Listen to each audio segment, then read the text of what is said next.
Die nächste Geschichte habe ich so ungefähr vor 5 Jahren in der Räupertsbeilage stehen gehabt, wo ich vorhin erzählt habe. Und daraufhin haben mich aber wirklich 2 Handvoll Leute angerufen und haben sich bedankt und haben gesagt, ihnen ist es genauso gegangen und ich habe ihr Problem gelesen. Männer darf ich nicht verraten, sonst.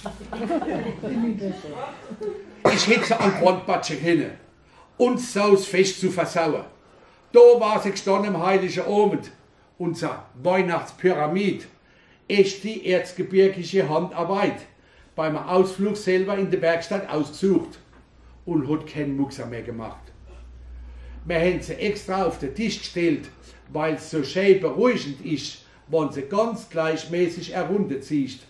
Aber statt zu beruhigen, hat sie bloß noch mehr genervt und uns mit einem Stottergang aufgeregt.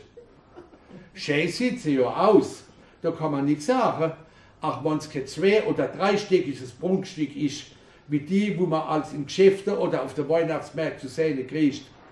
Einzige runde Plattform hat sie, wie eine Kinderreitschule. Und oben hockt der Propeller, wo sie antreibt, wenn er Lust hat. Aber das war's halt gerade. Menschens hat er keine Lust gehabt, die 4 geschnitzte Männle und dann aus Holzspäck kunstvoll gerollte Christbaum im Gräs fahren zu lassen. Wochenlang hat das Ding sein Spiel mit uns getrieben. Wir zünden die Kerze an, die Reitschule wackelt ein paar Zentimeter vorwärts und bleibt stehen.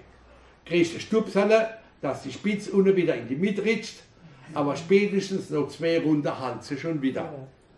Die Flischel oben habe ich schon steiler und schon flacher eingestellt, alles verunschunzt. Die Ränder sind schon ganz schwarz und rosig, weil sie zu heiß werden, wenn sie stehen bleiben über die Kerzenflamme.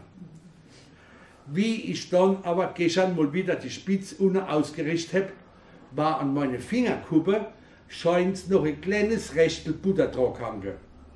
Seitdem läuft das Ding gerade wie geschmiert. Und dass du Angst kriegst, die Männle denen schwindelig wären oder vom Schwung aus der Kur fliegen. Wer gut schmiert, der gut fährt, fällt ihm da bloß noch ein und sich wirklich eine wahre Freude, dem Ding zuzugucken. Fast meint man die 4 Holzfiguren in ihrer dunkelbraunen langen Kutte, die noch lauter und mit viel mehr Begeisterung singen wie davor. Sogar so ein einfaches Gerät wie eine Weihnachtspyramid hat man es mal wieder überdeutlich gezeigt.